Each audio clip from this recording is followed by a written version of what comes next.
এটা আমি 2000 টাকারও একটা সাবান বানাতে পারি চাইলে, আবার চাইলে কিন্তু আমি চাইলে কিন্তু 100 টাকারও একটা সাবান বানাতে পারি। আমি কি কি ইনগ্রিডিয়েন্টস কত ভালো ভালো ইউজ করছি তার উপর ডিপেন্ড করে, কিন্তু সেটা কি আসলে আমাকে সেই বেনিফিটটা দিবে? 1 কেজি কজিক অ্যাসিডের দাম হচ্ছে 1,80,000 টাকা। তো আমি রিয়েলি আপু? এক্স্যাক্টলি। আর এই যে ধরেন ল্যাভেন্ডার এসেনশিয়াল অয়েল, আপনার মানে একটু গেস করতে পারবেন এটা 1 লিটারের প্রাইস কত?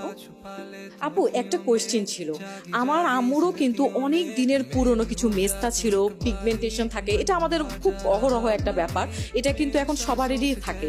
তো আম্মু খুব এক্সাইটেড ছিল যে সাবানটা ইউজ করার পর আম্মুর মেস্তা অলমোস্ট 80% চলে গেছে জাস্ট একটা মাত্র সোপ ইউজ করে। আপু এটা কি করে সম্ভব যে মেস্তা পর্যন্ত এই সোপ দিয়ে কিন্তু রিমুভ হয়ে যায়? এইটা কি করে পসিবল? মেস্তা কিন্তু অনেক স্টাবন, সহজে যেতে চায় না, এটা একটু বলবেন প্লিজ। আসলে আমি আগেই বলেছি আমাদের সাবানটা কোনো বেসিক সাবান নাই, এখানে আমি সব অ্যাক্টিভ ইনগ্রিডিয়েন্টস গুলো দিয়েছি। আপনি দেখেছেন কি পরিমাণ জাফরান ইউজ হয়, তো আমি যখন জাফরান দিচ্ছি একদম পিওরটা, আপনার স্কিনের তখন উজ্জ্বলতা বাড়ছে, আপনার দাগগুলো কমছে। যখন আমি ল্যাভেন্ডার এসেনশিয়াল অয়েলটা দিচ্ছি, আপনার সানবার্ন থাকলে সেটা চলে যাচ্ছে, আপনার স্কিনটা ড্যামেজ স্কিন থাকলে সেটা রিমুভ হয়ে যাচ্ছে। যখন আমি পেপারমিন্ট এসেনশিয়াল অয়েল দিচ্ছি, আপনার স্কিনটা এত কাম ডাউন রাখছে এবং কোনো ব্যাকটেরিয়া থাকলে সেগুলোকে ব্যানিশ করে ফেলছে।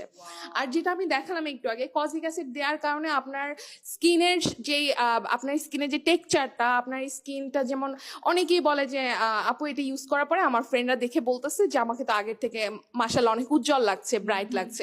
এইটাই কিন্তু হচ্ছে কজিক অ্যাসিডের কারণে।